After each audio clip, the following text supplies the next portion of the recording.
प्यारे विद्यार्थियों, नमस्कार। आज हम आपके सामने विद्यापति के दूसरा पद लेकर प्रस्तुत हुए हैं। जैसे कि हमने कल बताया था कि विद्यापति रीतिकालीन कवि हैं और उन्होंने राजाओं के आश्रय रहकर ये कविताएं लिखी है। अर्थात राजा के यहाँ रहकर अपने जीवन यापन के लिए जो कुछ भी उन्होंने कविता में लिखी वो यहाँ पर आपके सामने प्रस्तुत है। एक बात और यहाँ पर ध्यान देने वाली बात है कि इन्होंने भक्ति की रचनाएं भी लिखी हैं और श्रृंगार की रचनाएं भी लिखी है, लेकिन इन पदों को देखकर ऐसा लगता है कि ये राधा कृष्ण की बात चल रही है, लेकिन वास्तव में हमें ये नहीं भूलना चाहिए कि ये वो युग है जिस समय राजाओं के अधीन रहकर उनकी प्रशंसा, उनका गुणगान करके ये धन एकत्रित करके अपनी जीविका चलाते थे। तो इस पद में राधा कृष्ण जैसे ये भक्ति की कविताएं भी लिखी है, लेकिन ये युग आते आते इन्होंने कृष्ण और राधा दोनों चरित्रों को राजा रानी के ऊपर आरोपित किया है। ये मैंने पहले बताया। अगर कहीं पुस्तकों में कृष्ण लिखा हो या राधा लिखा हो तो मतलब वहां वो राजा रानी के संदर्भ में भी प्रयोग होता है। दूसरी बात ये भी है कि इनके कृष्ण भक्त भी रहे हैं, लेकिन वो भक्ति यहाँ आते आते उसमें आध्यात्मिकता कम हो गई और मानसिकता ज्यादा आ गई है। मानसलता जिसे बोलते हैं, आकर्षण, कामयुक्ता इसमें नजर भी आती है। तो हम कैसे कह सकते हैं कि कोई कवि अपने भक्त, अपने आराध्य देव के लिए कामयुक्त शब्दों का प्रयोग करेगा? इसलिए हम उसको राजा रानी के संदर्भ में प्रस्तुत कर रहे हैं। किताबों में लिखा होगा राधा कृष्ण, तो आप यहाँ पर हम दूसरे पद की ओर ले चलते हैं आपको। इसके बाद फिर हम इसका दूसरे पद की ओर ले चलते हैं। सबसे पहले इनके शब्द अर्थों को ध्यान से देखिए। इनके शब्द अर्थों में जैसे कि इसमें लिखा है की पुछसी। की पुछसी का मतलब क्या पूछती है? मोय माने मुझसे। एक एक लाइन करके देखिए। सेह माने वही, प्रीत माने प्रेम, अनुराग माने प्रेम, ठीक है ना, स्नेह, बखानी वर्णन। ये मैथिली भाषा है और मैथिली भाषा हिंदी और संस्कृत के नजदीक है। जरा ध्यान से देखिए। मैथिली बखानी माने प्रशंसा, बताना, बखान करना। तिल तिल माने पल पल, पल पल, तिल तिल, नूतन माने नया, होए माने होता है। जन्म, ठीक है जी। जन्म अवधि, जन्म अवधि माने जीवन भर, जन्म अवधि माने जीवन भर। हम रूप निहारल, निहारल माने देखते रहे। तृप्ति भेल, ठीक है ना, निहालते रहे। तृप्ति माने तिरुपति माने तृप्त, भेल माने हुई। ये मैंने क्रिया बताई थी। सेहो, सेहो माने भेल, सेहो माने वही। मधुर बोल, ठीक है जी। सेहो माने वही, मधुर बोल माने मीठे वचन। श्रावणी, श्रवण से बना है श्रावणी, श्रवण से बना है श्रावणी, ठीक है ना, जिसका मतलब होता है कानों से। सुनल माने सुनकर। श्रुति पथ, श्रुति माने कान, कानों के रास्ते। परस माने छूना। कत माने कितनी। मधु जामनी, मधु माने मधुर भरी, जामनी माने रातें। रभस माने काम क्रीड़ा, जब पति पत्नी साथ रहते हैं तो वो काम क्रीड़ा के लिए संदर्भ इस्तेमाल हुआ है, यानी कि प्रेम की बातें के लिए युक्त हुआ है। गमाओली, व्यर्थ गवादी, गवाओली माने गवाओली, गवाओली, गवाओली शब्द को 10 बारी बोलोगे तो गवादी, गवादी शब्द का अनुभव आएगा इसमें। व्यर्थ गवादी। ना बूझल, ना भूजल माने ना समझ सकी। केली माने कीड़ा, कबीर ने भी केली शब्द का इस्तेमाल करा है। केली माने कीड़ा, हंसा केली करे। जैसे केली माने रति, कीड़ा, रति माने प्रेम की, कीड़ा प्रेम का जो वो है खेल, वो है इसमें। युग माने युग, हिय माने हृदय। यह हिय दो बार इस्तेमाल हुआ है। हिय, हिय, हिय एक तो प्राण और हिय एक माने प्राणपति, स्वामी, ठीक है जी। तो यहां पर हृदय। राखल माने रखा। तयो तो भी। जरनी न गेल, जरनी न गेल, ये लिखा है ना, जरनी न गेल। जरनी माने जलन, गेल माने गई, जलन नहीं गई। जलन माने वो प्रेम की, प्यास की भावना, जलन नहीं गई। कत माने विगत, ठीक है जी। विगत, विदग्ध माने विदग्ध माने दहकना, दुख, ठीक है। जन माने लोग, रस माने प्रेम, अनुमोदन माने जैसे किसी बात को स्वीकार करना, जैसे किसी ने कही और दूसरा कहता है मैं इस बात का अनुमोदन करता हूं अर्थात स्वीकार करता हूं। अनुभव माने अनुभव। काहू ना पेख, काहू ना पेख, किसी किसी से नहीं किया, किसी से, काहू माने किसी से नहीं किया। विद्यापति कहे प्राण जुड़ाते, जुड़ाते मतलब तृप्ति के लिए, जोड़ना, प्यास जोड़ना। अब इसका अर्थ बताऊंगा। लाखे न मिलल एक, लाखों में कोई एक नहीं मिला। तो यहां पर इसका अर्थ यह है कि ये अपनी जो नायिका है, जो राधा है, उसको राधा बोलो नायिका बोलो, वो भवन में अकेली है और उसके पास सखियां आती, कहती सखी है कि पुछसी अनुभव मोरे, हे सखी, हे नायिका, तुम मेरे प्रेम अनुभव के बारे में क्या पूछती हो।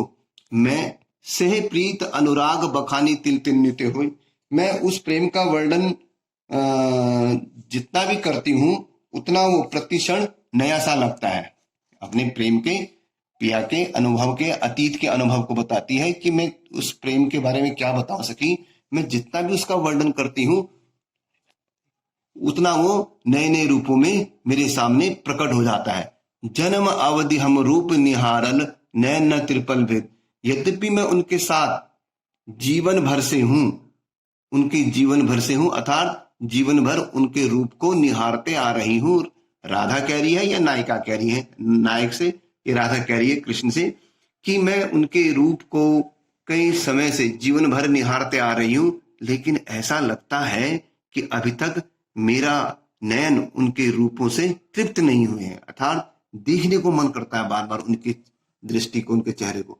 सहो मधुर बोल श्रावणी सुनल, सहो मधुर बोल श्रावणी सुनल, श्रुति पथ रस ना गेल, और बार बार वही मधुर भाषा, कान बार बार श्रवणी ही मानी कान ही, सुनल श्रुति पथ, बार बार उन चीजों को सुनना चाहते हैं।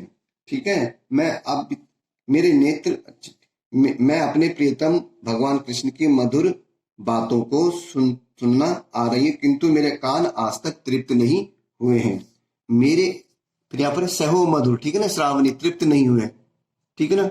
उसके बाद मैंने अपने प्रेम का साथ, अब दूसरा यहाँ पर है कि कत मधु जामनी रसब गवा ओली, कत माने वो अपने सखी से अपने अतीत की स्मृतियों को याद करती हुई कहती है कि मैंने अपने स्वामी के साथ यानी कृष्ण के साथ कई रातें बिताई हैं। मधु जामनी माने कई रातें बिताई हैं, आनंद की, प्रेम के साथ की, ठीक है ना। गमौली बिताई है, बिता दी है, यानी कि उनके साथ रही हूं।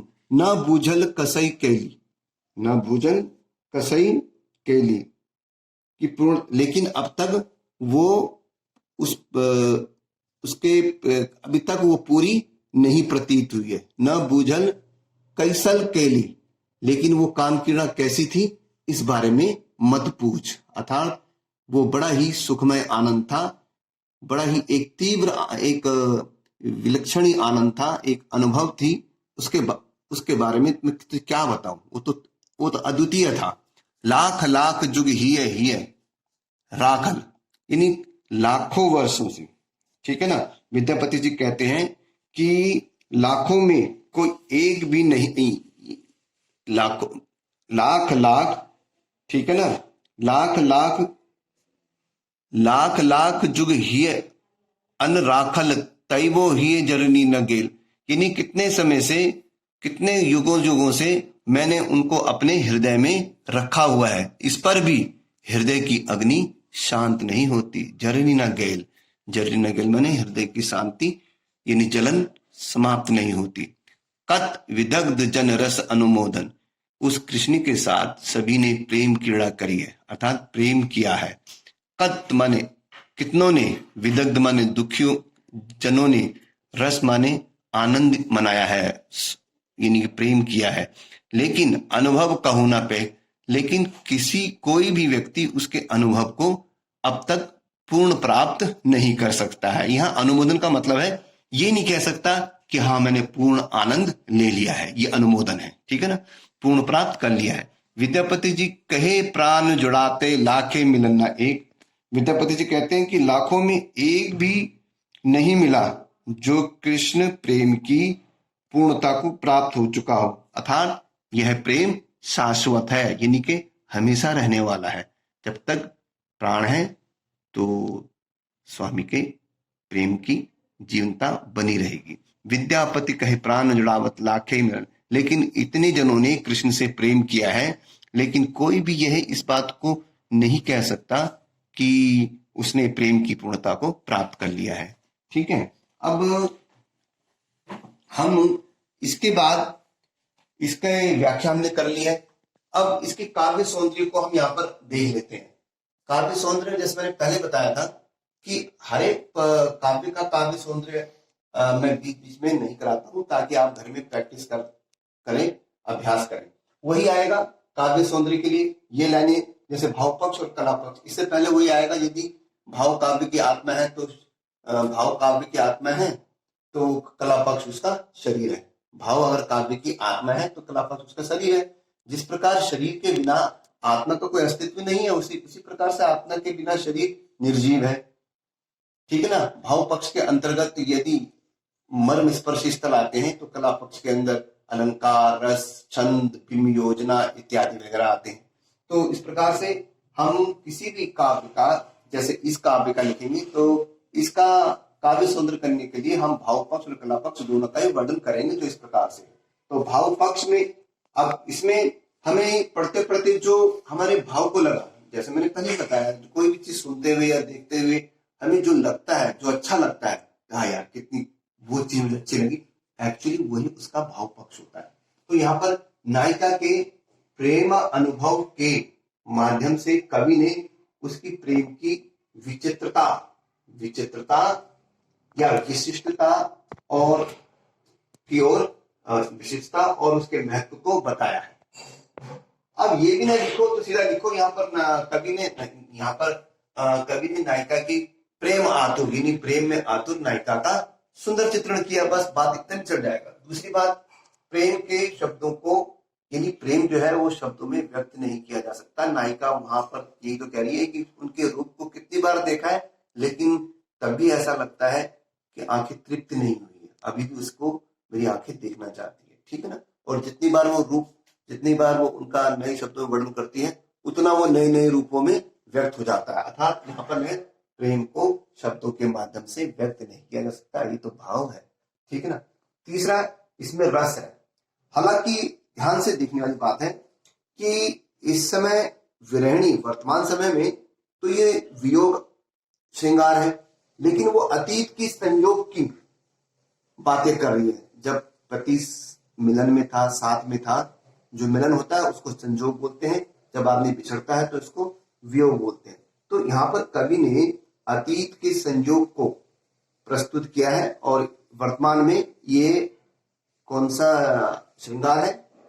वियोग श्रृंगार, विप्रलंब जिसे बोलते हैं, ठीक है ना, संयोग का सुख क्षण। दूसरा इसमें माधुर्य गुण है। ये तो हो गया इसका भाव। अगर भाव पक्ष में आपको ये भी नहीं आता तो जो इसकी व्याख्या करी है उसको छोटे छोटे टुकड़ों में नंबर वाइज करके लिख भी दोगे तो भी भाव पक्ष में बन जाता है। हालांकि वो ठीक नहीं है, लेकिन फिर भी वो ठीक है, 75% है। थोड़ा बहुत उसमें अंदर आदमी के अंदर अगर कला हो तो एक एक पॉइंट को अलग अलग भावों को लिख सके, वहां पर पॉइंट बिंदु बनाकर, पूरा डिटेल ना लिखकर भाव पक्ष में आ जाएगा। लेकिन फिर भी वो चीजें लिखना जरूरी है कि इस आरंभ में काव्य सौंदर्य का जगह होना है। दूसरा है इसका कला पक्ष। इसमें मैथिली भाषा में सफल भाव अभिव्यक्ति हुई है, या यूं भी लिख सकते हो कि मैथिली भाषा का मनोहारिक वर्णन किया गया है विरह, क्योंकि इस पदों को गाया जा सकता है, इसलिए इसमें गहनता का गुण विद्यमान है और इसके माध्यम से संगीतात्मकता का गुण भी इसमें नजर आता है, ठीक है। अपनी भाषा में लिखना। दूसरा जो मैंने बताया वहां पर लाख लाख तिल तिल, इसमें पुनरुक्ति प्रकाश अलंकार है। पुनरुक्ति का मतलब जहां एक शब्द दो बार आए, जैसे वह एक एक करके सब चले खा गया, तो एक एक दो बार आ गया, यानी पुनरुक्ति, पुनः यानी रिपीट हो गया वो, तो इसलिए ये पुनरुक्ति प्रकाश अलंकार है। श्रावणी, श्रुति, है ना, अनुमोदन अनुभव, इसमें अ की अनुवृत्ति हो रही है, इसमें आ और सा का वृत्ति हो रही है, आवृत्ति हो रही है, तो इसलिए अनुप्रास अलंकार है। तो इस प्रकार से हमने इसका दोनों कला पक्ष को हम शिल्प भी कहते हैं, ये ध्यान रखना, शिल्प। तो इस प्रकार से आशा करता हूं कि आप इसका भावार्थ और इसका काव्य सौंदर्य समझ में आ गया होगा। अगली बार हम नया पद लेके आएंगे। धन्यवाद।